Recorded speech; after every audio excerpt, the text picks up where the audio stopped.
Are you looking for a new math curriculum? Well, CTC Math specializes in providing online video tutorials that take a multi-sensory approach to learning. Favorably reviewed in Kathy Duffy's 102 Top Picks and the Old Schoolhouse Crew Review. The lessons are short and concise to help your children break down concepts and appreciate math in a whole new way. The lessons are taught the traditional way, not to the test. Each one of the video tutorials is taught by an internationally acclaimed teacher, Pat Murray, who is renowned for teaching math concepts in a simple, easy-to-understand way and in only a few minutes at a time. Using a multi-sensory approach, having the combination of effective graphics and animation synchronized with the voice of a friendly teacher together with practical assessment, even students who struggled with math are getting fantastic results. And the ones that were doing okay before now are doing brilliantly. Visit CTC Math today and start your free trial. That's ctcmath.com.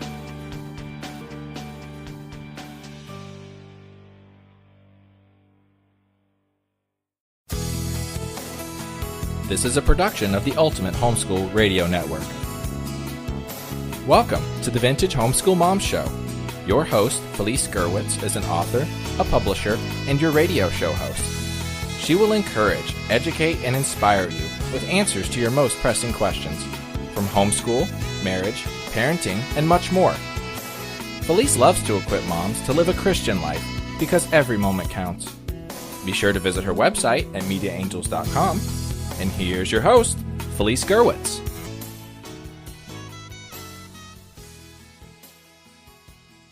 Hey everyone and welcome. This is Felice Gerwitz with an episode of Vintage Homeschool Moms. Today we are going to talk about the best homeschooling schedule advice ever.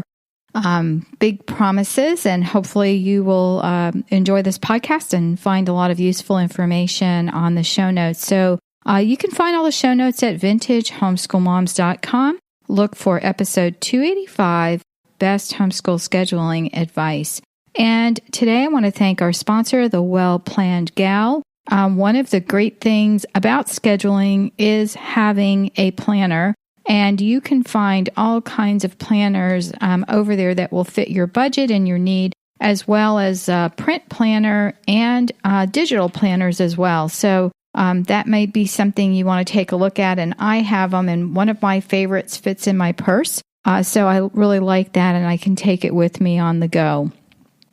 Well, the best homeschooling advice I ever received actually came from my daughter, and she said, "Mom, if you're going to duplicate the school system at home, why homeschool?" And with that in mind, I looked for a way to schedule my homeschool year, and I made time for those special events that make homeschooling stand out from the conventional school. So whether you are planning to homeschool in a specific method, which we'll go over in just a minute, or whether you have a big family trip or a field trip planned, or you want your children to do one-on-one mentoring with a talented person, you can do all this as a homeschooler, and we're going to go over just some of those things. One of the biggest things I like to do is ask questions, and I do have a printable for you that is available on this podcast that you can print out. And just make sure you check off these things and can fill in these answers to these questions. And the first is, before you can start planning, you need to have your information, right? You need to gather it and collect it and put some thought into it. And that's why people say, it'd be so great to have a homeschool retreat or just have, blocks of time where you can just think about it. Well, in real life, especially if you are like I am with a husband that worked pretty long hours. Some days he'd be home at 3 o'clock if he left at 6 in the morning or 5:30, but then he was exhausted. And so I did a lot of my planning on the weekends when we had a little bit more time. And so when I was starting to homeschool, there were a lot of questions I had. And the first were along the lines of knowing what my state laws are and if you are compliant. Some states have very strict laws, others don't, and I have a link to hslda.org, and there is a link there for your homeschool state and what the laws are. And you also need to know, are you, if you're going to become part of a support group. In my early years of homeschooling, I was always involved in the support group. And this is a network of people locally who are also homeschooling. You can call your local church or even the school board, and they have a list of homeschool support groups, and you can go and meet them and see if any of them are a good fit. The third is, what are your goals and objectives for the year? I'm going to go over this a little bit more later on, but if you have like an overreaching or overarching goal and objective, that's important. And what methods of homeschooling do you lean toward? If you don't know, you can listen to the podcast I did. That was a homeschool test for moms. And again, that link is also here in the show notes. And you can take that short little quiz and figure out what kind of homeschool method you lean toward. Some of us are what I would call eclectic, that we pick and choose from different ones. And some of us are definite Charlotte Mason or definite classical curriculum or definite unschooling. So whatever that is, keep that in mind when you're scheduling. How long do you plan to homeschool? And this means daily, not, am I going to homeschool K through 12? You don't have to make these decisions right away. But if you're going to homeschool 4, 5, or 6 hours, again, it depends on, what the law is. And please know that as homeschoolers, we homeschool 24/7. So I was never a stickler of writing down every single hour that we schooled. Because we overdid the school, whether it was going to the library because that counts, or going on a field trip because that counts. Because if you're in school and you go to the library or on a field trip, all that time counts. The sixth point is, are you flexible? Is this something that you're going to create a schedule and this is what you're going to follow, or are you going to allow for some flexibility? And the seventh is, do you like checkoff lists? For you or for the kids? Keep that in mind as you're planning and scheduling. And the eighth thing is, do you have an overarching or overreaching, maybe overreaching is the wrong word, but do you have a family motto?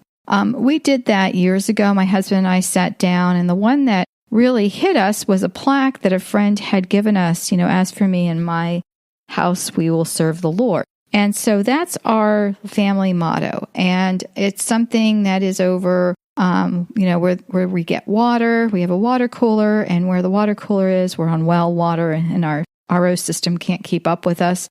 So it's a plaque that's where everyone's going to see it many times a day when they refill their cup of water. So that's something, that you may want to consider, is having a family motto and maybe getting a plaque or creating one that is on your wall so that everyone can see it, and you can, have that as, what your family as a unit is working toward. You might want to change that each year, but that is something that is important. And, these questions will set the groundwork on how you'd like to set up your homeschool year. And so as I was going through this, I have it broken down into the best homeschool advice, the best homeschool tools and supplies, and then the best homeschool scheduling advice. So it is all broken up here in different segments. So it's going to be fast and furious, and I probably won't go through every single one of these because this would probably be a 2-hour podcast, but I'm going to go through most of them if I can get through it before we, some of it before we take commercial break. All right, the best homeschool advice, and this is just general, is to keep your eyes focused on your family needs. When Sally Joe uses, so-and-so curriculum and just absolutely loves it, guess what? It may not work for your kids. I fell into this trap as an early homeschool mom, a young homeschool mom, and just did not work. The second is to look at your goals. What do you hope to accomplish this year? What subjects do you want to cover? If you know what that is, you can start backwards. You can build it from, this is what I want to cover. I've got some links later on in this show. I'm going to talk about scope and sequence. And that kind of tells you a little bit about what you need to learn for each grade. Remember, use it loosely. 1 year, and I'll talk about them. I'm getting ahead of myself here. But my kids wanted to study different things that weren't in their quote-unquote grade, and it didn't matter. We studied it anyway. So that, again, is important. The third thing is something that I think is probably the best thing I ever did with my kids, and that was to develop my child's creativity and imagination. And you've heard me podcast about this before, and if you haven't, go search for these podcasts. Encourage my kids to think. I think that is one of the most important things that we can do as homeschoolers is give them time to think and to do things on their own. We want strong kids who can think for themselves and not be, easily swayed by what every other kid wants to do or wants to happen. So that's important. Number 5 is each kid is unique, and consider your child's needs. I know that while I love to read, that wasn't something that we could always do with our kids because some of them were fast readers and some of them were slow readers, and some didn't read until well into their 12 and 13 and 14. But it didn't matter because when they finally got to where they needed to be, and yes, we had to do some remediation, they went to college and they have been doing fabulously well. So again, consider your child's needs. Don't stress it if they're not reading. Don't stress it if they're not getting it that year. You may need to do some remediation, but it will click. Another is number 4. I went out of order, so that was number 5. I'm going to go back one. Number 4 is what character qualities do you want to work on? If you want to strengthen family relationships, you can select reading materials like Little House on the Prairie when the kids are younger, Anne of Green Gables when they're older. There are tons of great literary works that will help you to encourage your children and work on specific character qualities. And number 6 is do not try to recreate the public or private school in the home. One of the things I shared with you earlier. Number 7 is don't forget about you. Do you have help scheduling? If you're not good at it, like I never was good at it, I would recruit friends who were. I would bake something for them or exchange something and they, come babysit. I would do art with the kids. That's something I like to do. I would exchange and then we'd have this scheduling party where they would help me. I would know what books I wanted to use, but then they would help me schedule. And then as my daughter got older, my second oldest, she would come and schedule her siblings, and it was great because it was, I'll have some examples of this actually in the August printables. So if you are on our email list, you will be able to see these examples of some of our schedules for high school and also their younger grades. Okay. Don't forget about you. Also in that you can't forget. And I used to always have a hard time with this. A lot of times we as moms put ourselves on the back burner because, of course, we can do it. We don't need any help. We're invincible. And then we crash and burn, and we have homeschool burnout. So remember to take a break every once in a while.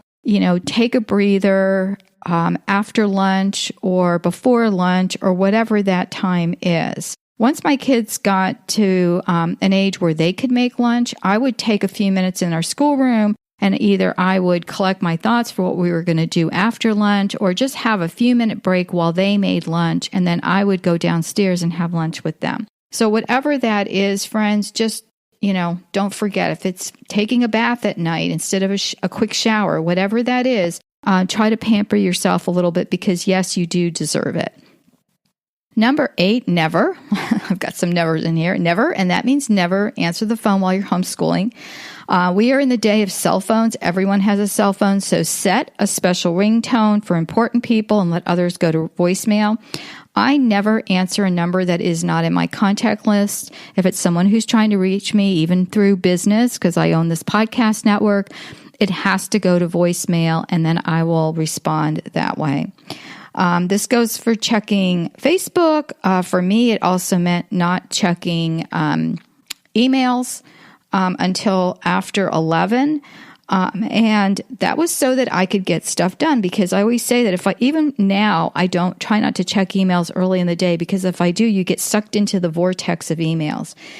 This goes for checking Facebook and social media in general. That goes without saying.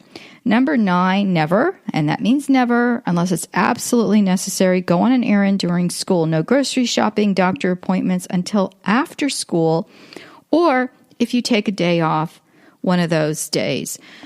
I used to think, okay, I'm going to go to the grocery store on Wednesdays, and I tell you what, I couldn't get that out of my head. So I would finally just say to the kids, okay, we're going to the grocery store, and this is back in the early days of homeschooling. I started homeschooling in 1986, 87, and people would always stop us and say, well, aren't your kids in school, and why aren't they in school, and what is homeschooling? Well, now all of that is less of a novelty, but it still will ruin your day, and when you get home, you're going to have lost a whole day. So if you go to the grocery store, again, try to keep it for the evenings when maybe someone else can watch the kids during the day, or do it on the weekends. And I know it's hard sometimes to take everyone and go, but you can have a much more productive homeschool if you really are aware of some of those things that will rob you of your time. We're going to take a quick commercial break, and when we come back, I'm going to share with you some tools and supplies that are must-have, as well as the best homeschool scheduling advice. We'll be right back.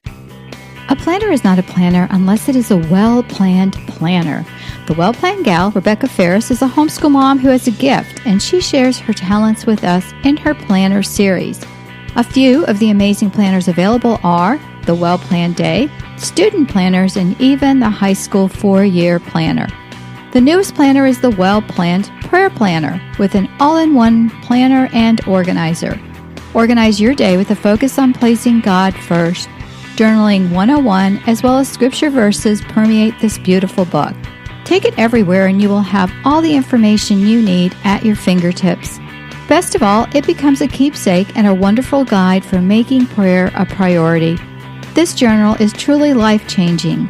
Visit wellplannedgal.com for more information.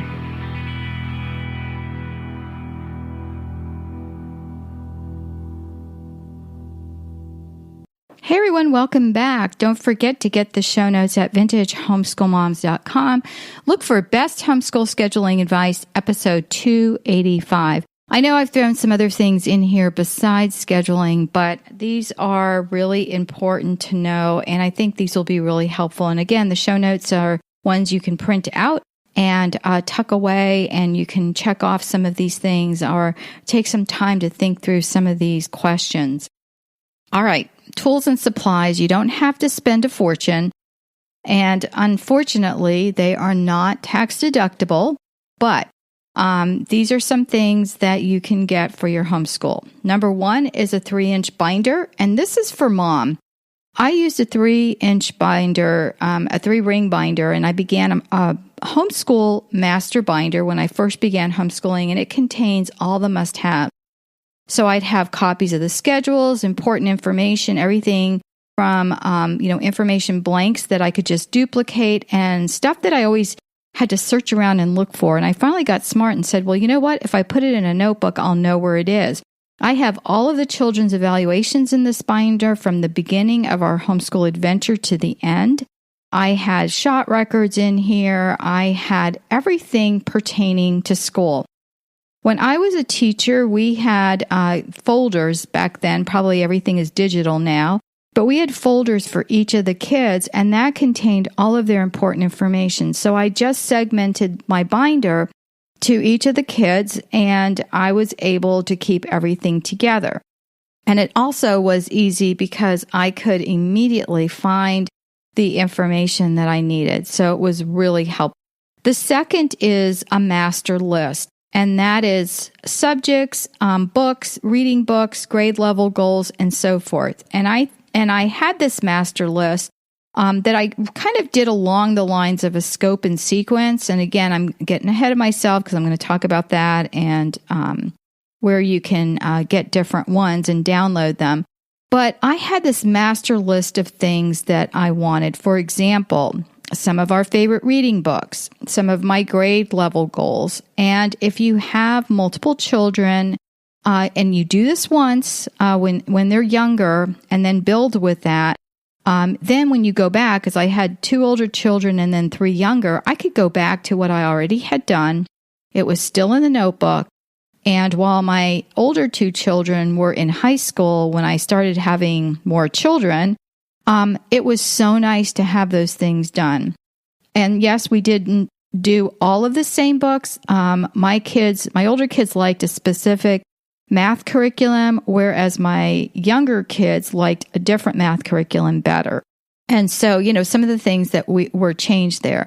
But it was so nice. And yes, I also had a file in a Word doc on my computer that was corresponding. And master lists can include supply lists or school activities that we like to do or field trips that were enjoyable.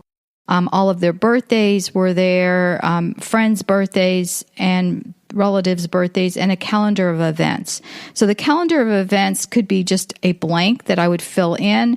Now with the planners, like the Well-Planned Gal planners, those have wonderful things that you can make copies of. And if you have the digital, that's even better, I think, because I like to have something printed, but the digital allows you to fill it in and then print it out. File cabinet. Throughout the years, I kept files on each of the kids' works. As they ended the year, we would empty their binders. They would have different folders for different things, and then the information was filed under the children's name. I did not keep each and every paper, but I did have a lot of, their best papers. And then I would put their name and their grade, and the binder was ready, their spiral binder that they kept their work in for evaluations was ready for next year. So we opted to do evaluations. We did do standardized testing, but not really until they got into high school age. And that's just my philosophy. A lot of people see it differently and want to do standardized tests throughout their school. And I don't, because I want to focus on some of the areas that will really build upon previous learning. And then when they get into high school, they do start prepping. Actually, before high school, you used to start prepping for the SAT, and that's College Prep Genius, who is one of our podcasters. She has a great show that can help you with that. Okay, school supply and notebooks. Of course, look for sales, and these are our staples. We get lined spiral notebooks for less than 20 cents each during back-to-school sales, and I buy enough for all year. And we use a Sharpie or a nice label from the computer if you're good at that. And that actually is one of the printables that I will have in our August back to school printable on the Ultimate Homeschool Radio Network. And that will, you can print those out and cut them out and put them on your notebooks. Notebook paper is another important thing, and this is one of those things we always ran out of when the kids were younger. I had wide ruled notebook paper for the kids, and then college ruled for the older ones. Pencils, we prefer number 2 pencils. Some of the kids like the mechanical pencils, and I don't remember what brand it was. I'll have to ask them, and I can put it in the show notes. But there was one that they liked that you can only get at a office supply store. And yes, friends, this was pre-Amazon days. And of course, depending on your child's needs, there are crayons, markers, erasers. Get the ones that fit on the pencil, as well as the bigger ones. Colored pencils, pens, and Sharpies are very important, and highlighters. And don't forget that 110-pound paper to make your own dividers. I absolutely love the heavyweight paper. I would buy those little sticky labels that you can write on and erase. You can get those at the office supply store on Amazon, I'm sure. And they stick on like with tape. And then you can put whatever subjects you want. So whenever you're keeping records, you can make your own tabs. Or if you want the kids to have one of those really fancy notebooks that they have for sale. And sometimes my kids liked them and sometimes they didn't because they were pretty bulky. So my kids like to keep individual files. And also, they liked folders that were paper folders, and they'd have pockets in the front and in the back, and then they'd have a place where you could put your papers and, with those little tabby things.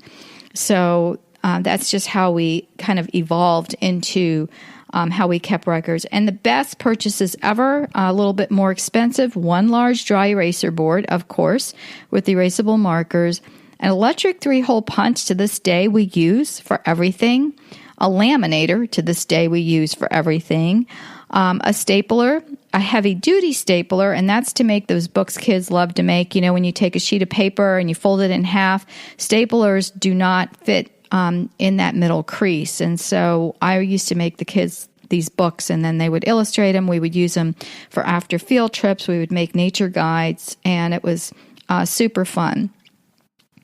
I love sticky notes, so of course I had some of those, and that's always fun. All right, are you ready? Best homeschool scheduling advice. Now, this is a lot of information, so remember, I'm going to tell you, don't get overwhelmed, and then you're going to freak out. Truthfully, this is something that you need to look at and take with a grain of salt. I really just put in things that were very helpful to me. And the first is know your kids. Do you know where they are? Have you ever evaluated them?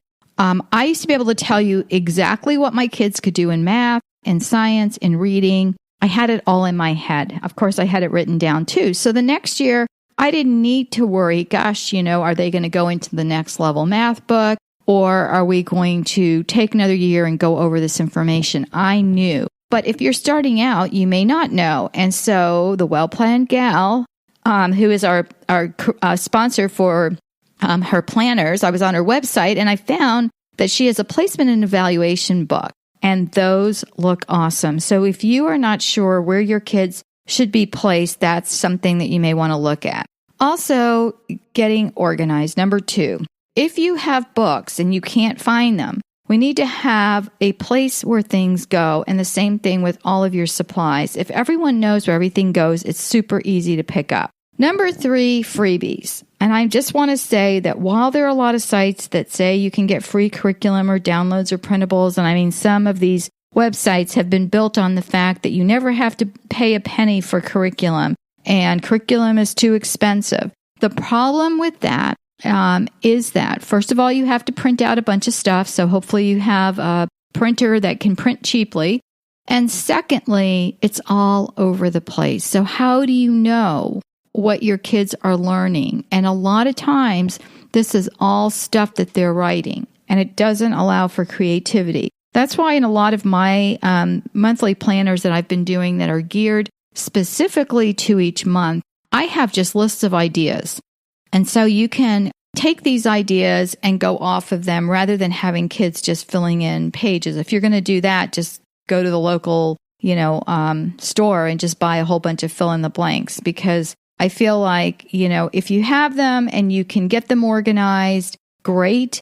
And, just keep that in mind. Number 4, I've been talking about this off and on, scope and sequence. So what is this? This states what your kids need to know each year. And as homeschoolers, we are flexible. Even if you're not flexible, yes, we're flexible. There are some links that I put in here from some of the places I found. I found a lot more, and I looked at them and didn't really think they were that great. But it just gives you an idea of what needs to be learned each year. And as I said earlier, my kids often wanted to learn things that were not for their specific year, but we just did a simpler version of it. So, look at that. And also, number 5, be flexible. Make sure that your schedule has a little bit of wiggle room. Even if you schedule things during the day, one of the best pieces of advice I got was from my husband, because it was taking us all day to finish. Or you've had the kid or you hear about the kid who takes all day just to do math. And we're not going to get into how to make your kids do their schoolwork, because that will be a podcast for another day. But it's amazing how they will get their schoolwork done if they have a checklist. And my husband asked me to make one for the kids, but he also sat there with me and he helped me figure out approximately how much time it should take them. So it didn't say math from, 8:30 to 9:15. I mean, none of that was specified, but it would say math 45 minutes or reading 30 minutes or science an hour and a half, or whatever that was. So the kids knew, this is how much time I have. And so that really helped us, and we no longer were able or unable to get through our schoolwork unless there was some kind of interruption. Input. Get input from your older kids. One year, one of my kids wanted to study oceanography, and the other one wanted to study space in the same year. So I always said one had their head in the clouds and one was underwater. So we did a wonderful study on both of those things that year. And to this day, the kids still remember that and, and loved it. Routine or schedule, which is it? Look at what works for you. And that was when I was saying, like having a schedule that maybe just has the times that it would take. Or if you have a specific routine, you get up every day, kids make their beds, they come out, they have breakfast while you read them a Bible reading or some kind of little study that you do as a family. You could have that kind of scheduled and routine, and before they even go and change and brush their teeth for the day, or they might get dressed, or you may have, the kids you're okay with them in PJs all day, whatever that is, guess what? You've gotten a lot done before they even leave the table. If you do journaling, which I love to do with my kids, they could have their journals out. And after you read their scripture information, or like if we read a little story that had a scripture attached to it and more to think about, the older ones could write in their journal, and the little ones you could take into the other room and they could tell you more about it. So whatever that is, and as much as you possibly can do, which is I think is number 15 on my list here, with your kids, you can do together. Rotate your schedule. Doing the same thing all the time can be boring and cause kids to zone out. I remember that we would do like half the year, we would do more history-focused unit studies, and the other half we would do more science unit-focused studies. And guess what? When kids go to college, they have one semester or even a quarter, if the kids are on quarters, to complete an entire book.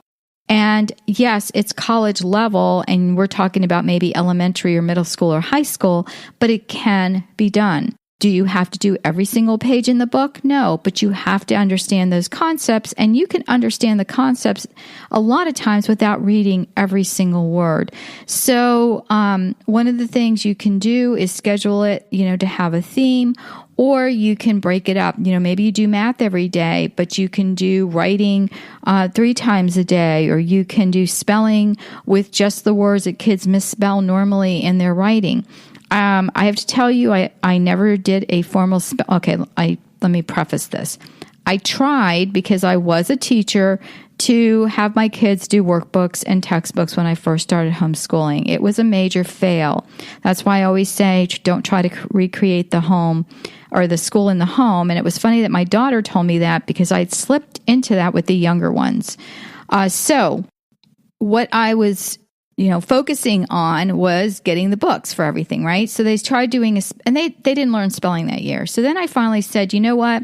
We're going to do a lot of, when we do reading, we're going to do sounds and vocabulary and learning it from books that we're reading. If they didn't know a word, they were supposed to stop me, and we would learn that word or put it on a list or whatever that was. When we did unit studies, we ended up doing a lot of vocabulary. So as they wrote, if there was something that they were spelling incorrectly, we would circle it. Sometimes they would ask me how to spell it, so I would ask them to sound it out. If they don't know phonetics, they're not going to be able to sound things out. So start there with a really good phonetics program, and then I never did spelling after that, and my kids spell fairly well. All right, number 9, 180 days, get a calendar, and I love, you can find these online, but look for a 1 year's calendar and then circle all the days you're going to do school. So there are 2 calendars that actually will be included in the August planner for this year, but obviously if it's past this year, you do it yourself. If you have Microsoft Publisher, you can do it in there as well. And what you do is you just circle all those years, and you'll be able to see when you're going to start school and when you're going to end school, and that's always fun. And then taking a break. Like my daughter takes, she homeschools her kids, and she takes all of December off. They've already started homeschooling. So she'll take all of December off and then start early on in January. So, whatever works for you. Homeschool planner, again, Plan Gal planners are my favorite. They're digital, printed, and even a prayer planner. There's also a smaller size that I have that I keep in my purse, and I love it. 11, use checklists.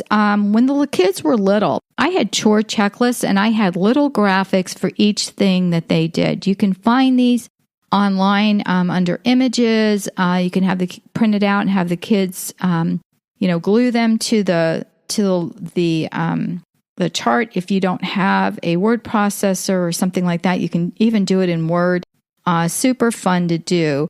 I'm going to make myself a note here. I'm going to try to get some in Word for you guys. And I also have a Mac, so I'll try to get it in both formats so you guys can fill them in.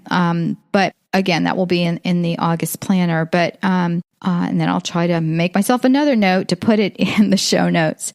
So that way you can print that out, and then the kids can use that checklist each day. It even had a check, something for brushing their teeth and fixing their beds and getting dressed, so that they feel a sense of accomplishment before the day even starts. And then breaks, and I'm not talking about daily breaks. My daughter can take a break in between the day because her kids like to eat. Some of them are grazers and they can eat all day. But I never did, because every time, I'm not a big snack person, and I think she's compensating for it. I don't know. Sorry, Tina, if you're listening to this. But I felt like after we had a break, if we had a 15-minute break, it was really difficult to get them back into school.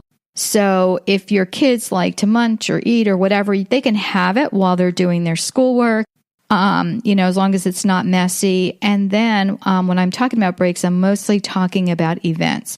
So highlight birthdays, because we always took the day off, or holidays or field trips, or if you had a catch-up day. Friday was always our game day. So Friday we had all kinds, and I still have them, educational games, and the kids got to play, and it just reiterated what they were learning. So it was awesome. Plan your week. You can do that, and I'm going to talk more about that in the next podcast. Look at your books, divide them by the number of homeschool days and weeks, and if there are 30 chapters, you may need to do one per week. Some books might take 2 weeks to complete a chapter. So, whatever that is, you can do that. Again, you work backwards from, where your kids should be, what kind of books you want, and then how many days you're homeschooling. Number 15 is my most, I think this is a gem, and that is teach kids together. Even though I had one child that was 5 years older than the youngest, and he was 2.5 years older than number 3 was 5 years older than number 5, and he was 2.5 years older than number 4. So it was a stretch for him to work with the youngest, but my youngest was pretty bright. And I think a lot of times our youngest kids just are sponges. They just have so much available to them. And I watch how much they take in, because they're not just sitting there watching some little, fun little thing on TV or in front of a tablet or whatever. They are hearing what you're teaching your kids, and it just really stretches them. So as much as you possibly can, you're going to, do things that are age specific, but you can, just like I was sharing with you about the Bible study. So you can do a little Bible verse. You can read a little story. The younger kids are maybe going to draw a picture. The older ones are going to draw in a journal. Some of the other ones may narrate back what you said and tell you about it. So you can still do it by subjects. We did a lot of unit studies when they were younger. That was the method I preferred. As I got older, it became harder to do unit studies, but we still focused on themes. And number 16 is projects. If you're doing a science fair, guess what? You need to start that in the summer and get your paper signed as soon as school starts, and that's grade 6 and up. And I wrote a book called The Insider's Guide to Successful Science Fair Projects. It's available on digital on Media Angels membership, on the first tier, or on Amazon, and I put links in the show notes. Same thing with any kind of art projects that you are, perhaps you have your kids And that should be another whole podcast. I'm thinking of other podcasts as I'm doing this one. Oh my gosh. Can you tell I'm a homeschool mom? But like art projects that can be submitted to contests and things like that. So that's what made me think of contests, because I know of a young man who used to be very good in art. Actually, he is very good in art, and I think he majored in art in college. And he always used to win the Sanibel Ding Darling stamp competition. So his drawings got made into stamps and were part of the nature preserve out on Sanibel Island in Florida's, collection. It was really fun to watch. My daughters also won science fair. Christina won a homeschool state science fair, and she placed second and third in the competition here in town. Homeschooling, she won first. So then she moved on to the upper competition. So there's a lot of places for homeschoolers if you're project oriented, and also to submit their stuff for contests, which also adds fuel to the fire. And if you're doing a big science fair project, guess what? You can add a lot of other things like writing and research and, creativity. I mean, there's a ton of stuff. Okay. And the last thing I want to talk about is high school. If your child is high school age, you really should do a 4-year schedule. And again, this will be in the planner, and I will make a note to add it to the show notes. And for those of you who are so great, and you can email me at felice@mediaangels.com or message me here on this post on Vintage Homeschool Moms episode 285. And just let me know if I forgot something. So planning a 4-year schedule is important. We did this with my oldest two, and then I had that to use with my younger ones. The scale is, different for high school diploma versus high school diploma with college in mind versus any kind of accelerated program that you may consider. Also, if your kids are planning to attend college, listen to College Prep Genius for ways to ace the ACT and SAT, as well as to get scholarships. And I just found this out this summer. If your kids play sports, know the rules. So if your kids are approaching high school and have an eye to playing sports in college, read up on the ncaa.org. Now, I'm going to share a little bit of advice with you. I was told about this 3 years ago, and not that I didn't think my kids were talented. Anne and Michael both have received college scholarships to play sports, and they've both qualified for academic scholarships. So I'm super proud of both of them. However, the ncaa.org was overwhelming when I looked at it years ago, and I just pretty much ignored it. Well, my son is playing D1 baseball, and we had to go back and recreate every subject that was homeschooled on a 2-page form. Yes, that was fun. Listing our goals and objectives when I can't even remember what I ate yesterday for dinner. So, friends, if you are, if you have a kid who is possibly eligible, you may want to start keeping those forms, because it would have been a heck of a lot easier if I had done that. He took some dual enrolled classes in college, and for his college level classes, I didn't have to. Some of the courses are not, accepted for NCAA, and so like Old Testament Bible and some of those courses. So I didn't have to do it for those, but very, very good information to have early on, so that you're not doing what I had to do and go back and recreate, which was very fun. But anyway, learn from my mistakes, and I hope that this episode has been informative for you. Again, show notes are on vintagehomeschoolmoms.com, episode 285. Do me a favor, subscribe to this podcast, add a comment on iTunes. That really, really helps, as well as share this episode with a friend.